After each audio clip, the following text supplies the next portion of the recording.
जय मां बगलामुखी, जय मां पीताम्बरा।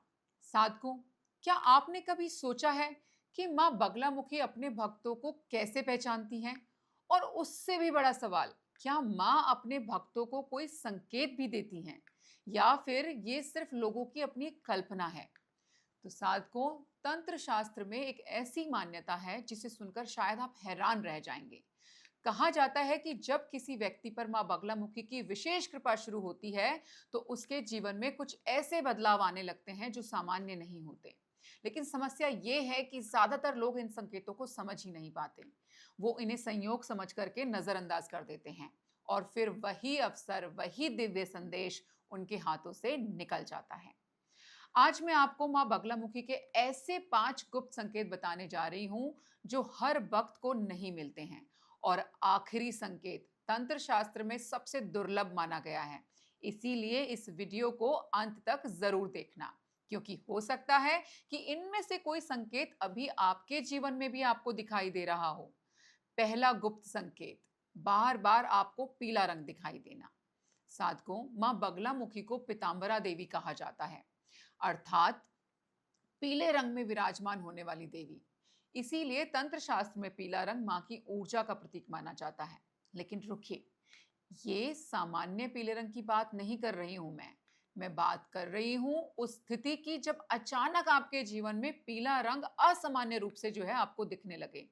बार बार पीले फूलों का दिखना, हल्दी बार बार सामने आना, पीले वस्त्रों की ओर मन आकर्षित होना, या बिना कारण पीले रंग की चीजों का बार बार नजर आना। साधकों, कुछ साधकों का मानना है कि ये मां की ऊर्जा के सक्रिय होने का सबसे पहला संकेत हो सकता है। लेकिन अभी सबसे रहस्यमय संकेत बाकी है। दूसरा गुप्त संकेत, अचानक निर्भयता का अनुभव। ध्यान से सोचिए, क्या कभी ऐसा हुआ है कि जिस बात से आप बहुत डरते थे, अचानक उसका डर ही खत्म होने लगा? जो व्यक्ति हर समय चिंता करता था, वो अचानक मजबूत महसूस करने लग गया। मां बगलामुखी को भय का नाश करने वाली शक्ति भी माना जाता है। कहा जाता है कि जब उनकी कृपा किसी साधक के ऊपर पड़ती है तो उसके भीतर एक नई शक्ति लेने लगती है। वह मानसिक रूप से मजबूत होने लगता है। और यही कारण है कि कई भक्त बताते हैं कि साधना शुरू करने के बाद उनका आत्मविश्वास पहले से कई गुना बढ़ गया। तीसरा संकेत सुनकर के तो आप चौंक जाएंगे।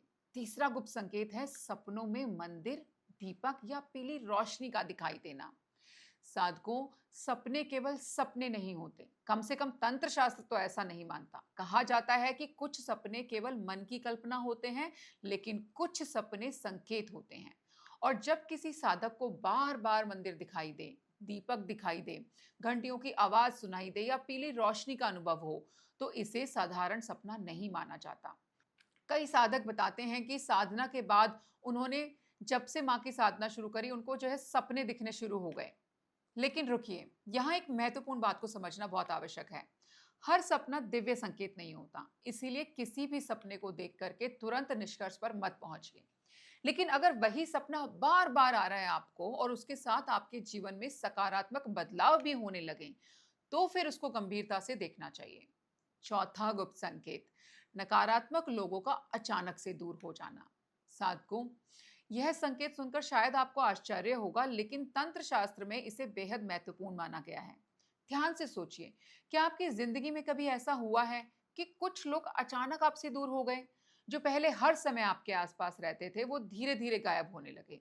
और सबसे हैरानी की बात, उनके जाने के बाद आपकी जिंदगी ज्यादा शांत महसूस होने लगी। कुछ साधकों का मानना है कि जब मां बगलामुखी की कृपा बढ़ती है तो नकारात्मक ऊर्जा अपने आप दूर होने लगती है और कई बार उस ऊर्जा के साथ जुड़े लोग भी दूर होने लगते हैं। लेकिन जब लेकिन अब जो संकेत मैं आपको बताने जा रही हूं ना, उसे तंत्र शास्त्र में सबसे ज्यादा रहस्यमय माना गया है। पांचवा गुप्त संकेत, बार बार मां का नाम सुनाई देना। जी हाँ, क्या कभी ऐसा हुआ है आपके साथ में कि अचानक हर जगह जो है आपको माँ का नाम सुनाई देने लग जाए? कोई वीडियो खुल जाए, कोई व्यक्ति माँ के बारे में बात कर दे, कोई पोस्ट आपके सामने आ जाए और बार-बार माँ बगलामुखी का नाम जो है वो आपको दिखाई देने लगे, सुनाई देने लगे। पहली बार तो हम इसको संयोग मान सकते हैं, दूसरी बार भी संयोग मान लेंगे, लेकिन तीसरी, चौथी, पांचवी बार, क्या तब भी ये संकेत है? क्या तब भी एक संयोग है? तब मन में सवाल उठना आपके स्वाभाविक है। तंत्र शास्त्र में कहा गया है कि जब किसी साधक की ऊर्जा किसी देवी देवता की ऊर्जा के साथ जुड़ने लगती है तो उससे जुड़े संकेत बार बार जीवन में दिखाई देने लगते हैं और कई साधक इसे माँ का बुलावा भी मानते हैं।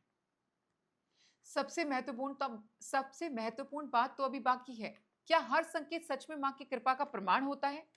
तो साधकों, नहीं। हर संकेत को अंधविश्वास बना लेना बिल्कुल भी सही नहीं है।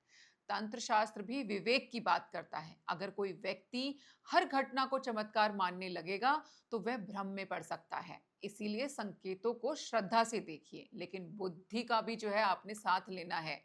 बिना बुद्धि का साथ लिए आपको हर चीज ही जो है सो सपने जैसी लगने लगेगी। माँ बगलामुखी का मार्ग संतुलन का मार्ग है, अंधविश्वास का नहीं है। अगर ये संकेत मिल रहे हैं आपको तो फिर आपको क्या करना चाहिए? तो साधकों, अगर आपको इनमें से कोई भी संकेत महसूस हो रहा है, दिख रहा है, तो सबसे पहले तो मेरी माँ पीताम्बरा का धन्यवाद कीजिए। और फिर हर गुरुवार आपने एक दीपक जलाना है, माँ को हल्दी अर्पित करनी है और 21 बार इस मंत्र को बोलना है। मंत्र है आपका ओम ह्लीम भक्तवत्सल्याय नमः। इस मंत्र को भक्तों पर जो है कृपा बरसाने वाली माँ का स्मरण माना जाता है। जाप करते समय मन मन में बोलना है आपने कि हे माँ, यदि ये आपका संकेत है तो मुझे आप सही मार्ग दिखाइए। कहा जाता है कि श्रद्धा के साथ किया गया स्मरण साधक के भीतर सकारात्मक ऊर्जा को बढ़ाने में सहायक होता है। एक आखिरी संदेश आपके लिए जाते जाते, माँ बगलामुखी हर किसी को संकेत नहीं देती, लेकिन जब देती है तो संकेत बहुत सूक्ष्म होते हैं। इतने सूक्ष्म कि केवल वही व्यक्ति उनको पहचान पाता है जो सजग हो। इसीलिए अपने जीवन में होने वाली घटनाओं को ध्यान से देखिए, अपने सपनों को समझने की कोशिश कीजिए, अपने मन की आवाज को सुनिए और सबसे महत्वपूर्ण, माँ पर विश्वास रखिए, क्योंकि कई बार जिसे हम संयोग समझते हैं वो वास्तव में एक दिव्य संदेश होता है। और हो सकता है ये वीडियो भी आपके लिए एक संदेश ही हो, ये वीडियो भी आपके लिए एक संकेत ही हो। तो अगर आपको भी ऐसा महसूस हो रहा है तो कमेंट सेक्शन में आप मुझे लिख करके बताएंगे संकेत, जिससे मैं ये समझ पाऊंगी कि ये वीडियो भी माँ का एक संकेत, एक संदेश है आपके लिए। जय माई की।